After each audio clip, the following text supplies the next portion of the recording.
Fellow South Africans, good evening. We decided to delay the start of this address to the nation by half an hour because a legend of South African broadcasting, Ms. Noxolo Grootboom, was tonight presenting her last isiXhosa bulletin at 7 p.m. on SABC News this evening. And many people felt that they wanted to watch her last bulletin and asked that we delay so that they can watch her. I wish to pay tribute to Ms. Grootboom as an outstanding journalist who throughout her 37 years of distinguished service brought historic events in our country and across the world into the living rooms of our nation. We wish Ms. Grootboom well and thank her for her many years of service. Sifuna ukuthi uphumule kamnandi. Uhlala wazi ukuthi abantu abaninzi apha eMzantsi Afrika bayakuthanda. Nami futhi ndiyakuthanda. It is now just over a year since we declared a national state of disaster in response to COVID-19 and had to introduce measures to contain its spread. Since then, we had to put up with restrictions on nearly every aspect of our lives as South Africans. What has perhaps been most difficult of all is how the pandemic has affected the social interactions that make us feel as a people to be part of a community. We miss the many things we once took for granted, like being able to visit our loved ones, go to a party, or to attend religious services. 1 year later, we've made significant progress in bringing the pandemic under control. The tireless efforts of our healthcare workers and many other frontline workers have saved many thousands of lives. And the pioneering work of our scientific community has led to significant advances in our understanding of this virus. Through the changes that we have all made to our personal behavior, we have protected ourselves. We've also protected our families and our communities. In South Africa, as in most countries around the world, we are not yet ready to return to normal life because of this virus. For the second year in a row, we will again have to limit our interactions, particularly during the Easter period. This is so because we are still in the midst of this coronavirus pandemic. Over the last year, the country has recorded more than 1.5 million cases of coronavirus, and there have been more than 52,000 recorded deaths from COVID-19. We remember and mourn each of those lives that we have lost. As I reported when I last addressed you, South Africa has emerged from a second wave of infections. For the past 2 weeks, the number of new cases has remained relatively stable at around 1,200 new cases per day. The number of hospitalizations is declining, as is the number of deaths. Our national recovery rate stands at slightly higher than 95%. This is thanks to the collective efforts of all South Africans who have abided by the restrictions that have been in place since March last year to protect the lives of South Africans. It is also a testament to the high degree of vigilance we have continued to observe as a country with regards to monitoring, testing, contact tracing, and preventative measures. At the same time, our national vaccine program has commenced and will be gaining momentum. In the middle of February, we began phase 1 of our vaccination program, which involves the vaccination of health workers. This phase is on track to be completed within 3 months. More than 250,000 health workers have to date received the Johnson & Johnson vaccine as part of the Sisonke trial. We have secured 11 million doses of the Johnson & Johnson vaccine, which we know to be effective against the dominant variants in our country. We've secured a further 20 million doses and are finalizing this agreement with Johnson & Johnson. So you could say it's in the bag. We are also finalizing an agreement for 20 million doses of the Pfizer vaccine, which requires 2 doses. This supply of vaccines will provide us with enough doses to vaccinate 41 million South Africans or people. We will make further announcements once these negotiations have been concluded in relation to just finalizing and dotting every I and crossing every T of the agreements.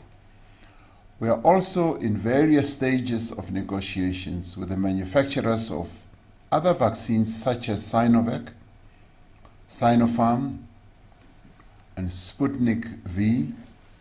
Some of these manufacturers are in the final stages of the approval process for use of their vaccines in South Africa. In addition to vaccine doses we will receive directly through our agreements with manufacturers, we will also receive an allocation of vaccine doses through the African Union initiative that we established when we held the chairship of the African Union. Although there have been delays in securing vaccine supplies, we are still confident in achieving our vaccination targets. The demand for vaccines around the world has really become extremely competitive, but we are doing our very best to secure enough supply for the people of South Africa and the African continent. We have had to adapt to the changing nature of the virus and to emerging evidence about the effectiveness of different vaccines. We will ensure that we have sufficient doses of effective vaccines to reach population immunity in the shortest possible time. Phase 2 is scheduled to start in the middle of May. We believe that sufficient volumes from manufacturers will be arriving in the quantities as agreed in terms of our agreements with them. Under phase 2, we hope to vaccinate more of our people over a 6-month period. In line with international best practice, we will be prioritizing those at the highest risk of hospitalization and death, such as people over 60 and people living with comorbidities. The second phase of COVID-19 vaccination program aims to ensure that we will protect our communities, prevent health services from being overwhelmed, and reduce the need for lockdowns that seriously disrupt education, the economy, and each one of our lives. Registration to be vaccinated is scheduled to start in April. People will be encouraged to register online, but those without online access will be able to register in person. To ensure that we have supporting infrastructure, over 2,000 vaccination sites have been identified across the country. These include community clinics, pharmacies, general practitioners' rooms, retail outlets, and in some instances, larger facilities like stadiums and conference centers where these vaccination points will be set up. An electronic vaccination data system has been established to manage the vaccination rollout and direct people towards vaccination sites closest to where they live. This system will allow us to register, receive an appointment date and site, and receive a digital certificate or a hard copy confirming your vaccination status once vaccinated. Everyone who will be vaccinated will have to be registered on the system first, and you will be invited to register once you become eligible. We will work through provincial and district structures and community-based organizations to register those citizens who do not have access to technology. We are developing mechanisms to identify and register undocumented persons so that they too can be vaccinated. We remain committed to keeping the nation informed on every step in the vaccination rollout process. If there will be delays, people will be informed, and so we will be absolutely transparent so that there is never any doubt in anybody's mind about the process. As I've said in the past, this is the biggest and the most comprehensive process that we've ever had in the history of our country, where we'll be reaching more than 40 million people at one go.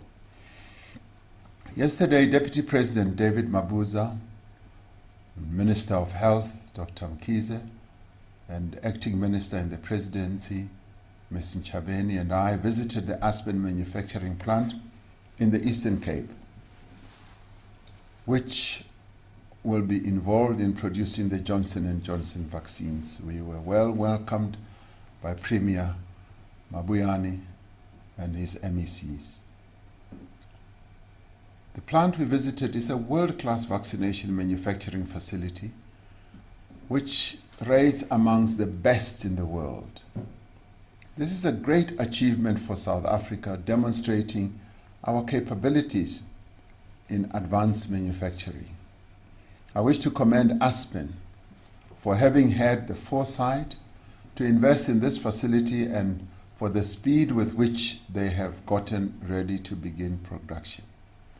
More than half of the capacity of the plant, which will produce millions of doses a year, have been committed to Africa.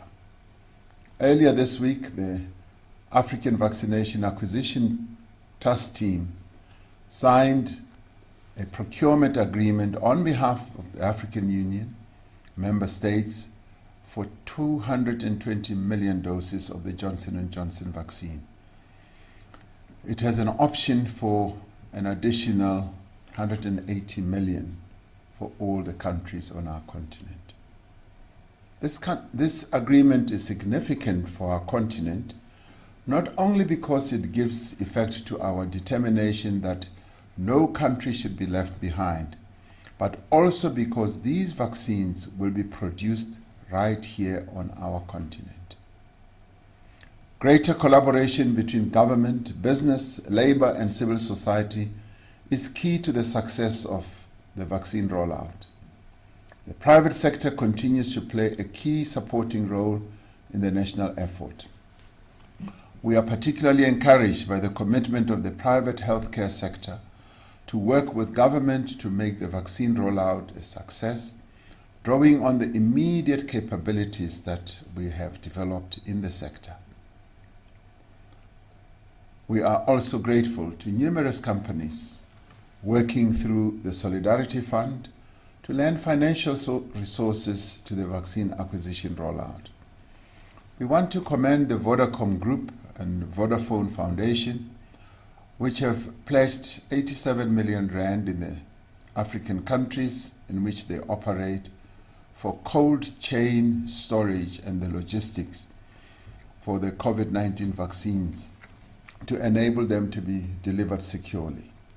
In addition, Vodacom will be developing a state-of-the-art vaccine management platform across the AU member states following a successful rollout of the same platform here in South Africa.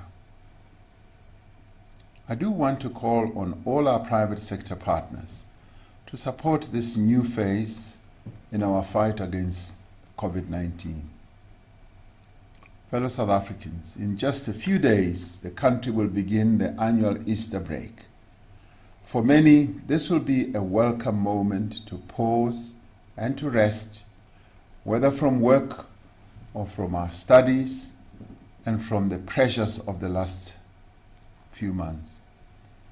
Many of us have made plans for the upcoming long weekend. Some of us will be heading out of town. Others will be visiting friends and family. Many of us will be attending gatherings and celebrations in various places. For millions of people, this is also a time of religious observance. While the rate of transmission remains stable, we cannot let our guard down. This is a time when caution is needed more than ever. The reality is that greater movement of people, interprovincial travel, greater use of public transit and gatherings present a great risk of an increase in infections. Over the last few days, we have sought the advice of experts and consulted with representatives of provincial and local government on what measures should be put in place over the coming long weekend to prevent a new outbreak of infections. As part of the consultation process, we've also included our traditional leaders. We have considered several factors, including the presentations by religious community leaders on precautionary measures they have put in place for the anticipated gatherings. And in this regard, I'd like to congratulate them because they have put in place a number of very impressive precautionary measures. Given the relatively low transmission levels, we have decided to keep the country on coronavirus alert level 1. However, due to the specific circumstances of this period, we need to make a few adjustments. Some of the measures that will remain unchanged are the following. The curfew will be maintained from midnight to 4 a.m., so there is no change. Public recreational spaces such as beaches, parks, and dams will remain open. However, this will continue to be subject to the health protocols such as social distancing, mask wearing. Funerals remain restricted to a maximum of 100 and with a 2-hour limit on services. Interprovincial travel will still be permitted, so people can travel between our provinces. However, I urge all South Africans to limit their travel as much as possible and to observe all necessary health protocols if they cannot avoid traveling. However, given the role of alcohol in fueling reckless behavior, we will put in place some restrictions over the Easter weekend. To this end, the sale of alcohol for off-site consumption will be prohibited this coming Friday, Saturday, Sunday, and Monday. Just those 4 days.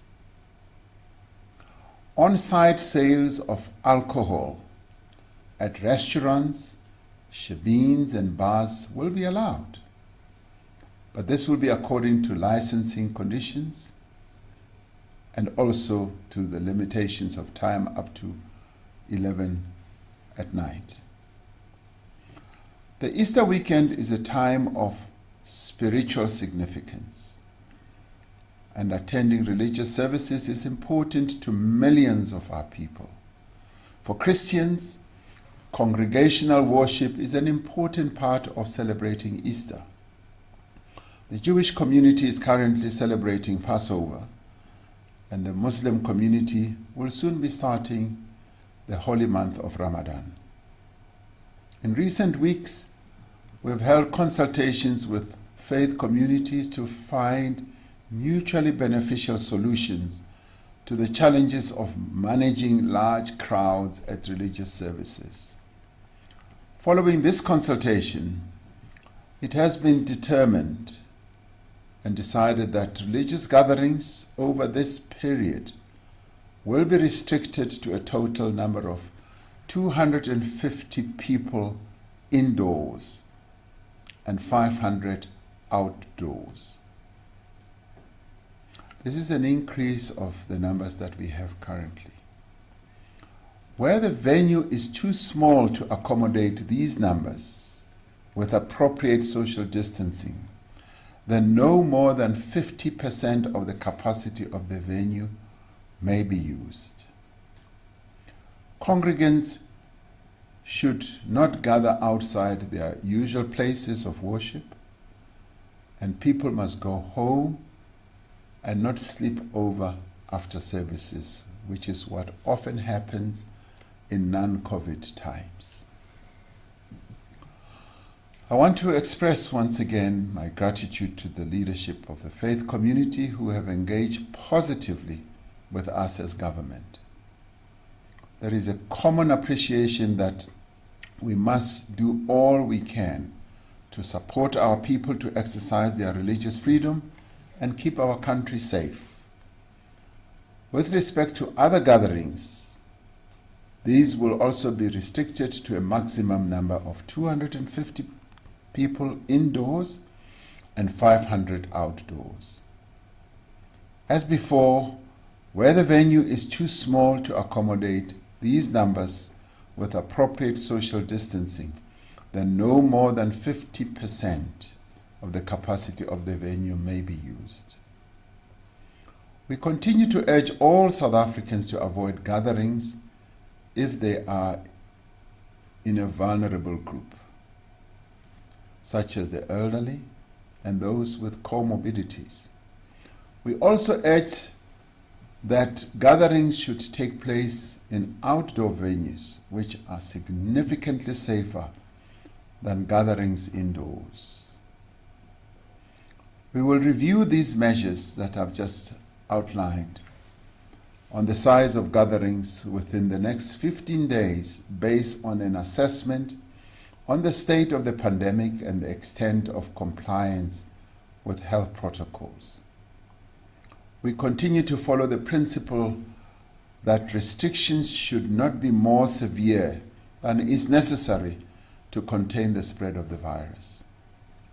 And we continue to be guided by data on the epidemiological situation and by expert advice and wide consultations with social partners. So there are quite a number of safety measures and safeguards, if you like.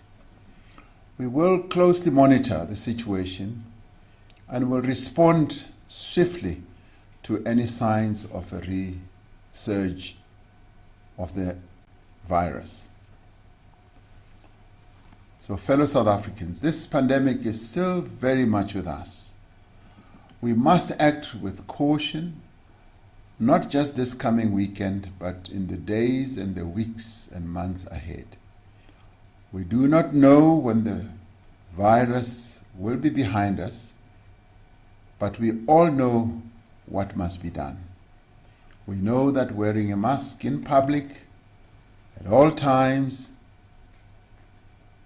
is very important and life-saving, and I'm pleased to say that wherever I go, I now see many of our people continuing to wear masks. This is commendable.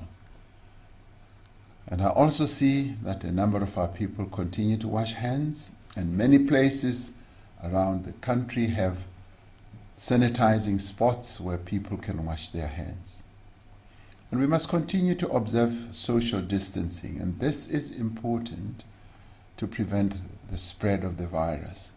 And wherever we are, let us try and see if we are at a sufficient distance from the next person. And if possible, we must continue to avoid crowds, because these measures are still the most effective way of keeping the virus at bay. There was a wonderful report the other day at an international broadcasting TV station where they said South Africa has been able to bring the level of infections down, largely because as a nation they have sought to observe all the health protocols that are being spread around the world.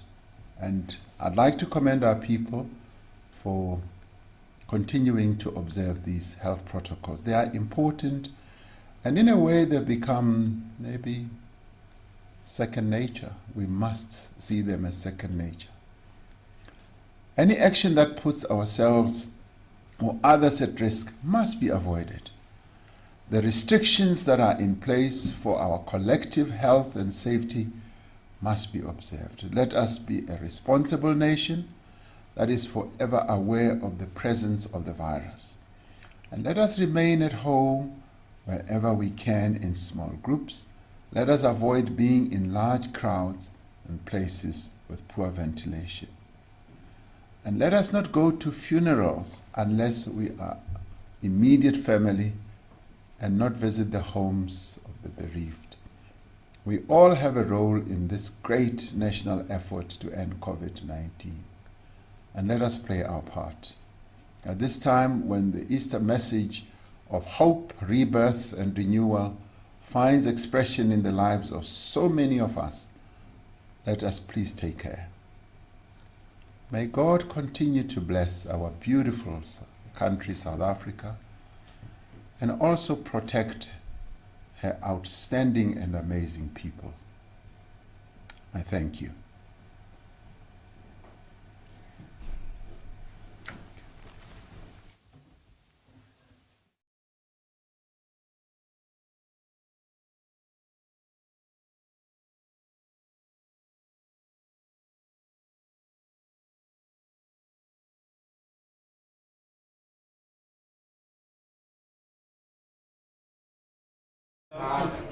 Wel is het wel fisico. Ja, gewoon net iets aan het ding.